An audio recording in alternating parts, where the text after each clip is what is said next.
Assalamu alaikum warahmatullahi wabarakatuh. Karibuni katika darasa za Mwalimu Abul Hassan Jumar, mtaalamu wenu wa elimu za namba na kutafsiri ndoto mbalimbali na kutatua shida mbalimbali, ikiwa tunaendelea katika utaratibu ambao tuliozoea wa matukio ya kila nyota kwa kila mwezi.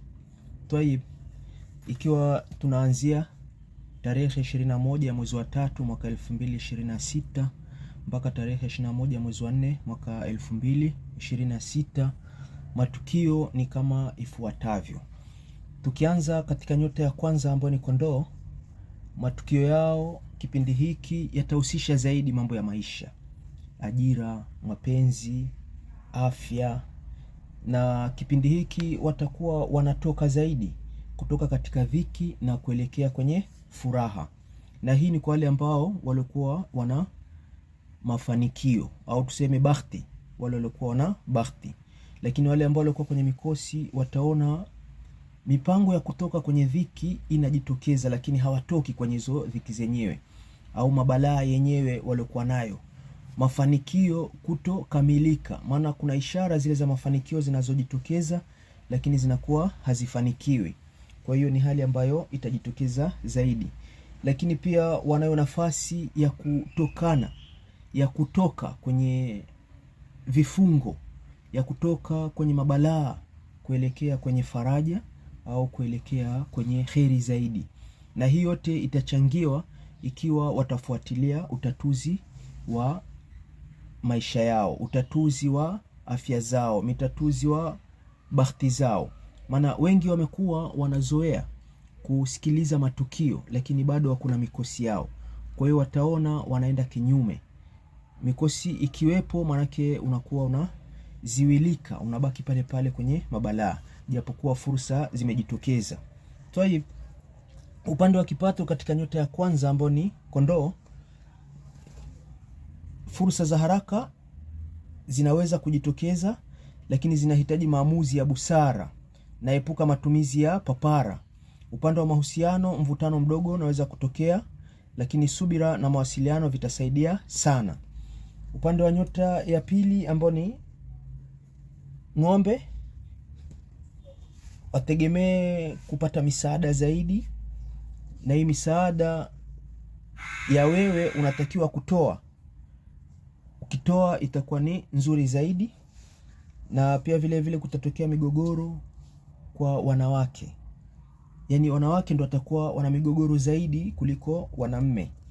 Lakini pia na hata kwa wale waliokuwa wanashirikiana nao, migogoro itaendelea. Ni kipindi kizuri cha kuandika wasia au kukumbusha zaidi katika mambo muhimu, na ni kipindi pia yatakayojitokeza zaidi yatakuwa yanaleta faida zaidi, na mambo mengi yatabadilika kuelekea katika future, kuelekea katika mambo ya mustakbali yanayokuja ambayo yatakuwa ni mazuri. Wale watakao kuja kuhitaji misaada kwenu, yani watu ni nyota hii ya nyota ya Ng'ombe, watu wakija kuhitaji misaada ni vizuri mkawasaidia kwa kile ambacho kilichopo. Usije sema mimi sina, hapana. Kile ulichopo utatumia hicho hicho kwa udogo wake kusaidia, lakini usisaidie chote, utasaidia kwa nafasi ile ile iliyokuwa ni ndogo.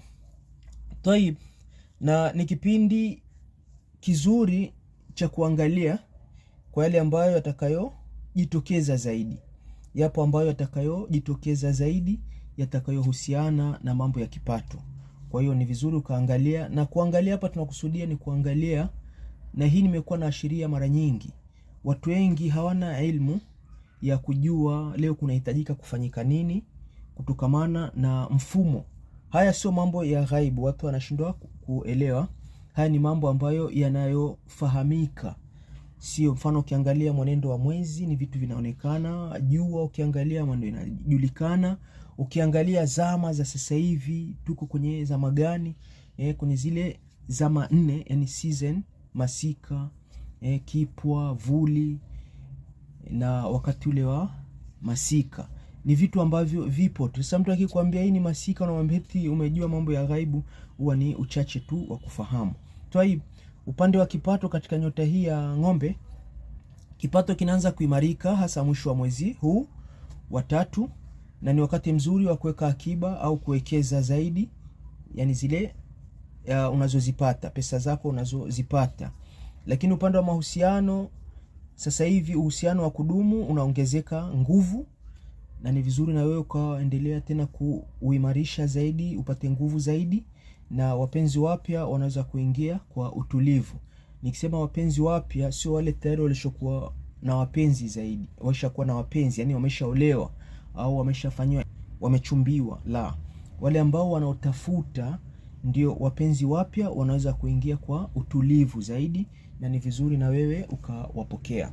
Tayib, katika nyota yetu ya tatu ambayo ni nyota ya mapacha, kipindi hiki utaombwa misaada, na misaada zaidi itahusu kaka, dada, ndugu wa kaka, watoto wa kaka, watoto wa dada watahitaji misaada. Kwa hiyo ni vizuri na wewe ukawasaidia. Lakini hata jamaa wale wa karibu watahitaji misaada. Kwa nyinyi mliokuwa mmeoa au kuolewa, mama zenu, tunasema wakwe upande wa mke, wakwe upande wa mume, nao pia watahitaji misaada ya hapa na pale. Ni vizuri wakasaidiwa. Lakini wakati mzuri wa kupokea ujumbe mbalimbali, ambazo ujumbe hizo zinahitaji zaidi kuzichunguza, si za kupokea moja kwa moja. Tayib, lakini pia safari za hapa na pale zitajitokeza, na upande wa ndoto zitajitokeza mara kwa mara. Ni vizuri ukajua tafsiri ya ndoto hizo, yani maana ya ndoto hizo, itakuwa ni msaada kwako. Na pia ni kipindi cha kufanya ibada zaidi, kuongeza uchamungu zaidi, kuikuza imani yako katika mambo yaliokuwa sahihi zaidi, itakusaidia katika maisha yako.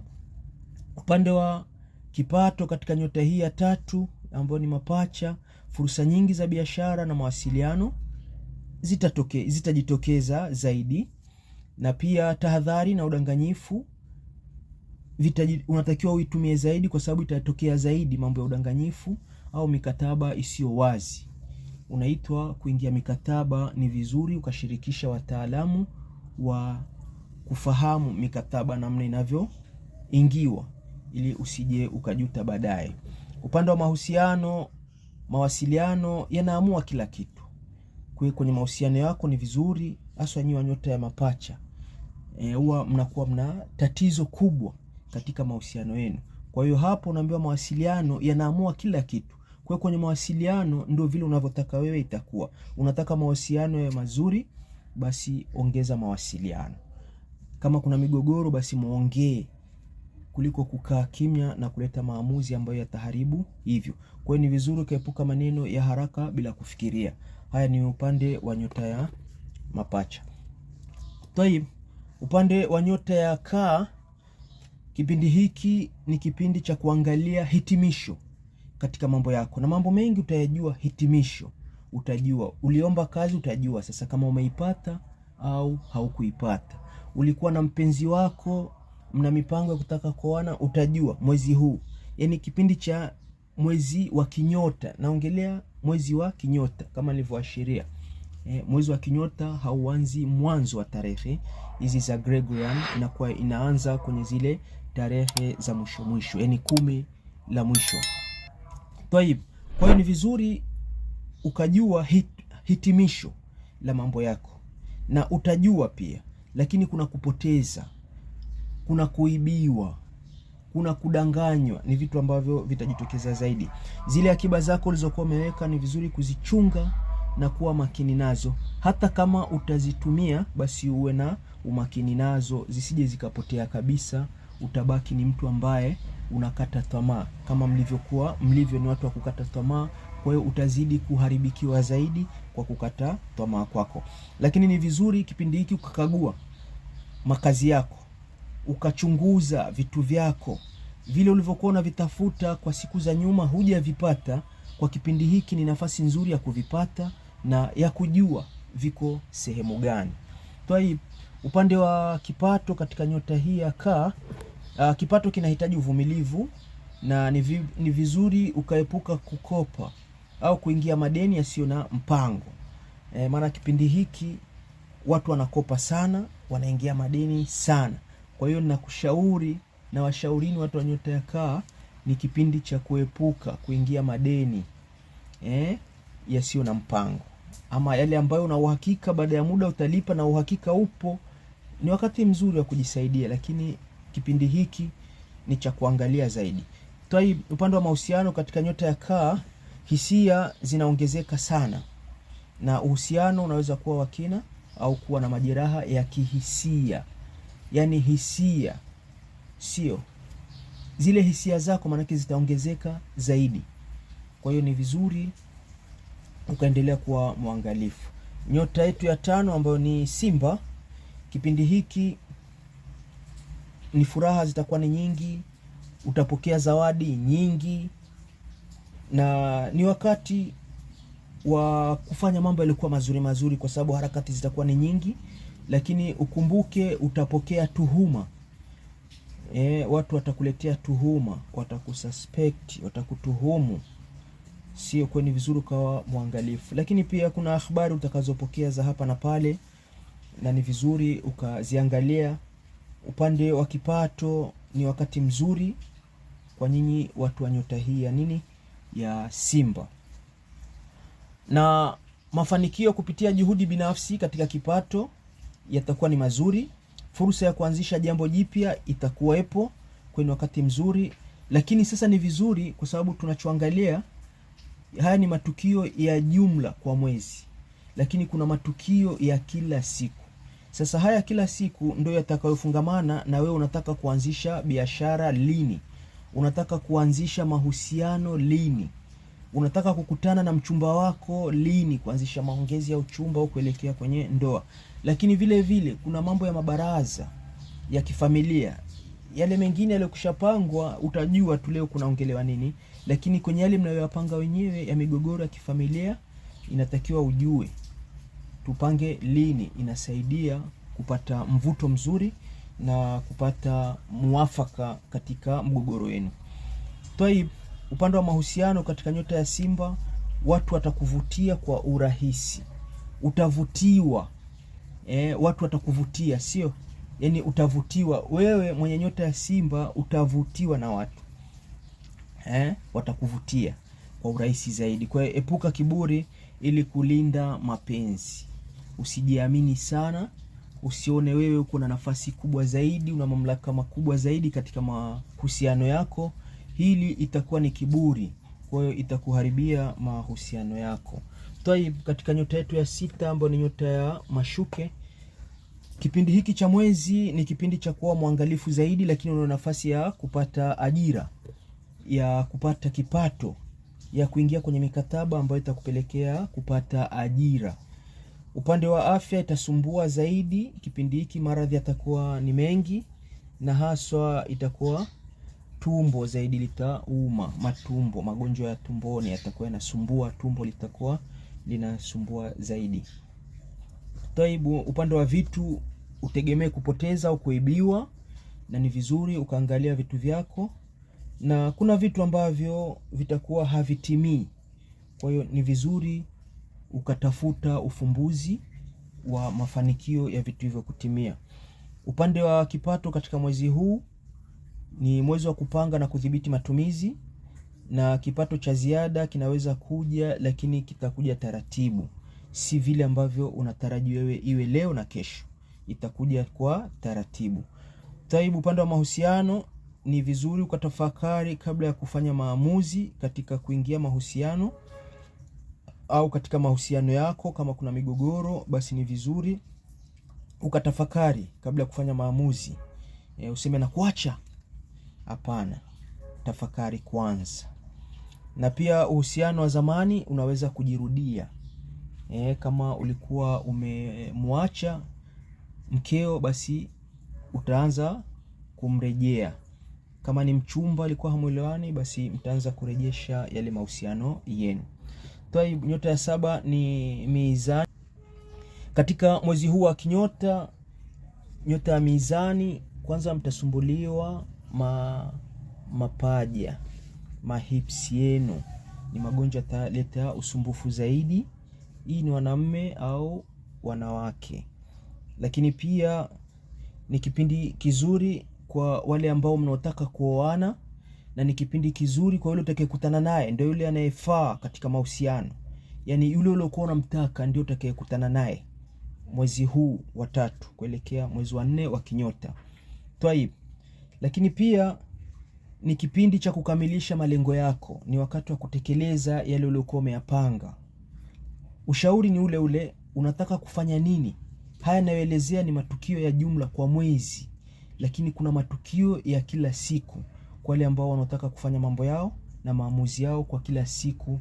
Haya siwezi kuyaelezea kwa sababu ni ya mwezi mzima, takriban siku 30, 29, 28. Migogoro itajitokeza kwenye ndoa na ni wakati wa kuharibikiwa. Kuna mambo yatajitokeza, yani ya kubadilika bila wewe kutarajia. Ulipanga kitu fulani utekeleze kama nilivyoashiria, kutekeleza malengo yako, ukaona ghafla hayawi. Kwa hiyo ukiona hiyo hali, basi ujue tayari una mikosi inatakiwa kutatuliwa. Upande wa kipato, ushirikiano wa biashara utaleta mafanikio. Fanya maamuzi kwa kushauriana pia. Usifanye tu maamuzi yako wewe mwenyewe. Na pia upande wa mahusiano, mapenzi yanaimarika kwa maelewano. Kwa hiyo ni vizuri ukaongeza mawasiliano na kukubali wakati mwingine, ukawa ni mtu wa kukubali ili maelewano yapatikane. Hatua kubwa, kwa mfano ndoa au mipango ya pamoja, zinawezekana. Kwa hiyo ni vizuri ukafanya kama nilivyoashiria. Twaib. Upande wa nyota ya 8 ambayo ni Nge. Sasa hapa kuna maradhi ambayo yatajitokeza mara kwa mara katika mwezi huu, ambayo yatahusisha viungo vya uzazi kwa wanaume na kwa wakina mama au wanawake. Kwa hiyo hili linahitaji zaidi pia utatuzi. Katika matukio yatakayojitokeza, mambo mengi hayatotimia. Kama uliwekewa ahadi au utaweka ahadi, basi jua hautotekeleza. Kuna kuibiwa, utaibiwa sana, lakini ni wakati wa kufanyiwa mazingaombwe. Yani vitu kama viini macho. Iwe kazini, iwe kwenye biashara, iwe kwenye mapenzi. Utaona vitu ambavyo huvielewi. Kwa hiyo ni vizuri ukawa muangalifu. Lakini utatuzi ndio muhimu zaidi.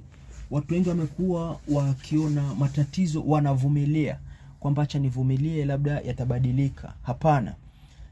Kwenye matatizo inatakiwa yatatuliwe, ama matukio utasubiri, kwa sababu mwezi ukiisha, mwezi unaofuata maana yake yanakuja matukio mengine.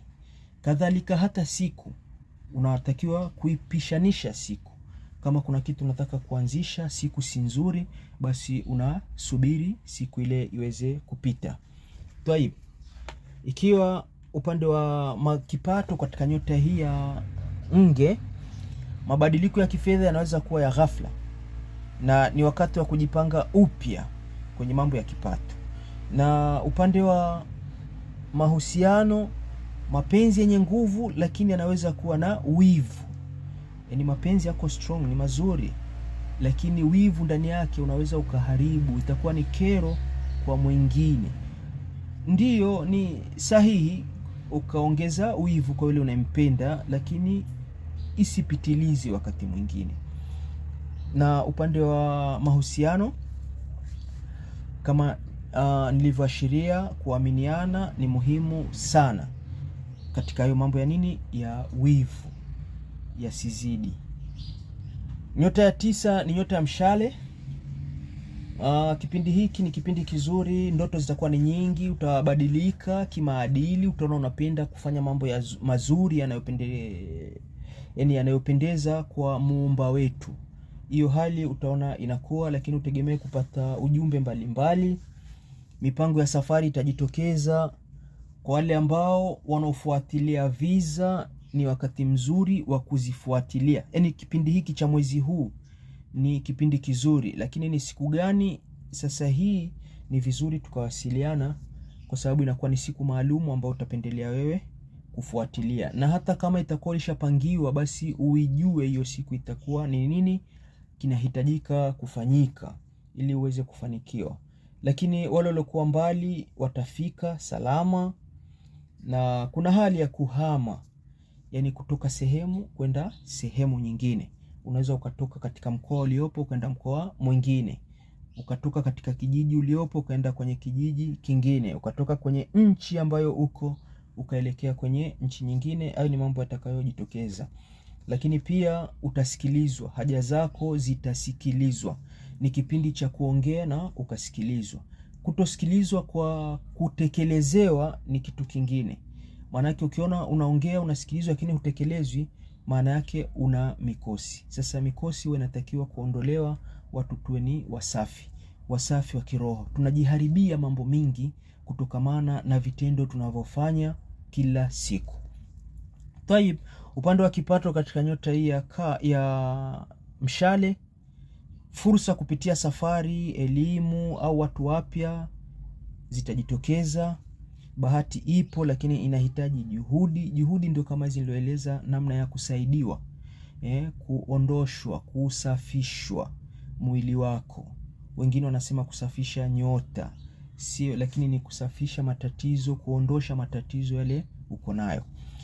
Upande wa mahusiano, utakutana na mtu mpya, na hiyo hali itakuwa inawezekana kupata uhuru, ambao uhuru huu ni muhimu zaidi, kuepuka kubanwa. Twaib, nyota ya 10 ni nyota ya mbuzi.